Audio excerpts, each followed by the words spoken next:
ओम नमो नारायणा। आप सभी को कार्तिक मास की बहुत बहुत शुभकामनाएं। आज कार्तिक मास की कथा का 11वां दिन है। हम आपके लिए लेकर आए हैं कार्तिक मास की कथा का 11वां अध्याय। एक समय नारद जी व्यास जी से पूछने लगे कि हे व्यास जी, गृहस्थ आश्रम सब आश्रमों से उत्तम क्यों माना गया है। तब व्यास जी ने कहा, जैसे सब नदियाँ समुद्र में आश्रय पाती हैं और सब जीव माता का आश्रय पाकर ही जीवित रहते हैं। 6 प्रकार के भिक्षुक, ब्रह्मचारी, सन्यासी, विद्यार्थी, गुरु पूजक, यात्री तथा जीवित रहित, ये सब गृहस्थों का ही आश्रय पाते हैं।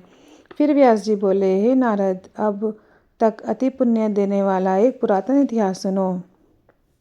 उत्तानपाद राजा का पुत्र उत्तम था, जो बलवान और मदिरा पीने वाला था। उसे बहुल नाम वाली स्त्री के साथ विवाह किया और राजा रानी दोनों ही अति प्रेम के साथ रहने लगे। एक समय राजा ने वैश्या का नृत्य देखते हुए मदिरा पान किया और रानी को भी मदिरा पान के लिए कहा, परंतु रानी ने उसका कहना नहीं माना। इस पर राजा ने क्रोधित होकर अपने अनुचरों को आज्ञा दी कि वह रानी को किसी निर्जन वन में छोड़ आए। तत्पश्चात राजा रानी के वियोग में दुखी तो हुआ, मगर उसने दूसरा विवाह नहीं किया और प्रजा के पुत्र के समान पालन करने लगा। एक दिन एक ब्राह्मण राजा के पास आकर कहने लगा कि हे राजन, कोई मेरी स्त्री का अपहरण करके ले गया है। उसके वियोग में मैं बहुत दुखित हूँ, इसलिए तुम उसे ढूंढ कर लाओ। राजा कहने लगा कि महाराज, मैं नहीं जानता कि आपकी स्त्री कौन है, किधर है और कहाँ ले गया है। मैंने तुम्हारी स्त्री को कभी तक नहीं देखा नहीं, वह कैसे स्वभाव और रूप वाली है। तब ब्राह्मण बोला कि वह यद्यपि कठोर वचन बोलने वाली, कुरूपा, काले रंग की तथा कर्कश स्वभाव वाली है, परंतु मैं उसकी कोई निंदा नहीं करता, क्योंकि वह मेरी पत्नी अर्थात अर्धांगिनी है। तब राजा कहने लगा कि जब तुम्हारी ऐसी स्त्री कुरूपा और क्रूर स्वभाव वाली है, तो तुम उसे लेकर क्या करोगे। मैं अति सुंदर और कल्याणकारी दूसरी स्त्री लाकर दे सकता हूँ। ब्राह्मण कहने लगा कि राजन, मेरी स्त्री मेरे धर्म और कर्म की अर्धांगिनी है, उसकी रक्षा करना मेरा परम धर्म है। जो अपनी स्त्री की रक्षा नहीं करता, उसका कल्याण नहीं होता। जो मनुष्य ऋतुकाल के पश्चात अपनी स्त्री से भोग नहीं करता, उसके पितर 1 मास तक उसके नहीं तैरते हैं। ब्राह्मण के ऐसे वचन सुनकर वह राजा शस्त्र लेकर रथ पर सवार हुआ और फिर वह उसकी स्त्री को खोजने लगा। कुछ दूर जाकर उसने एक आश्रम देखा, जहाँ पर वह महान तेजस्वी ऋषि कुशा के आसन पर विराजमान थे। राजा को देखकर भी उस ऋषि ने राजा का कोई आदर सत्कार नहीं किया और बोला, मैं जानता हूँ तुम राजा उत्तानपाद के पुत्र हो, मगर तुम यहाँ किस कारण से आए हो। राजा कहने लगे, हे मुने, ब्राह्मण के घर से कोई उसकी स्त्री को हर कर ले गया है। मैं उसकी खोज में इधर आया हूँ, परंतु आपने अर्घ्य आदि कुछ भी नहीं दिया और न ही किसी प्रकार का सत्कार किया। इसका क्या कारण है। ऋषि ने उत्तर दिया, राजन, तुम अर्घ्य योग्य होते हुए भी इस समय उसके पात्र नहीं हो, क्योंकि तुमने अपनी निरपराध स्त्री को वन में त्याग दिया। जहाँ स्त्री का यह धर्म है कि वह तन मन से अपने पति की सेवा करे तथा उसकी आज्ञा का पालन करे, वहाँ पुरुष का भी धर्म है कि वह अपनी स्त्री का यथाचित सम्मान करे।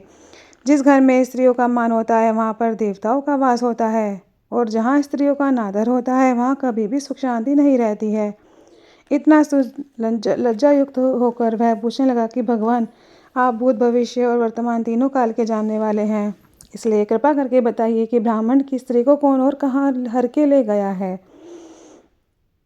ऋषि कहने लगे कि राजन, अदिति का पुत्र बालक नामक राक्षस उस ब्राह्मणी को उपलावर्त वन में हर कर ले गया है। सो जाओ और उसको ढूंढने ब्राह्मण का संयोग कराओ। राजा ने मुनि को प्रणाम किया और मार्ग पर जाकर उत्पलाव वन में जा पहुंचा। वहां जाकर देखा कि जैसा ब्राह्मण ने बताया था, वैसा ही उसका रंग रूप देखकर राजा ने उसे पहचान लिया और कहा कि हे कल्याणी, तुम कौन हो और इस वन में कैसे आई हो। ब्राह्मण ने बोली कि मैं ऋतु रात्र ब्राह्मण की पुत्री हूँ और विलास पुत्र की स्त्री हूँ। मैं अपने घर में अकेली सो रही थी। बालक नामक वाला राक्षस मुझे हर कर यहाँ पर ले आया है। यहाँ लाने के बाद न तो उसने किसी को कष्ट दिया और न ही मेरा स्त्रीत्व नष्ट करने की चेष्टा की। इतना होने पर भी मैं यहाँ अत्यंत दुखी हूँ। राजा ने कहा कि हे ब्राह्मणी, वह राक्षस कहाँ गया है। मुझको तुम्हारे पति ने ढूंढने के लिए भेजा है। ब्राह्मणी ने कहा कि वह इस वन में अमुक स्थान में गया है। तब राजा ने ब्राह्मणी के बताए हुए स्थान पर जाकर राजा को देखा। राजा को देखकर वह राक्षस उसके पैरों पर गिर पड़ा और कहने लगा कि हे राजन, मुझे क्या आज्ञा है। राजा ने कहा कि हे निशाचर, तू इस ब्राह्मणी को क्यों लाया है।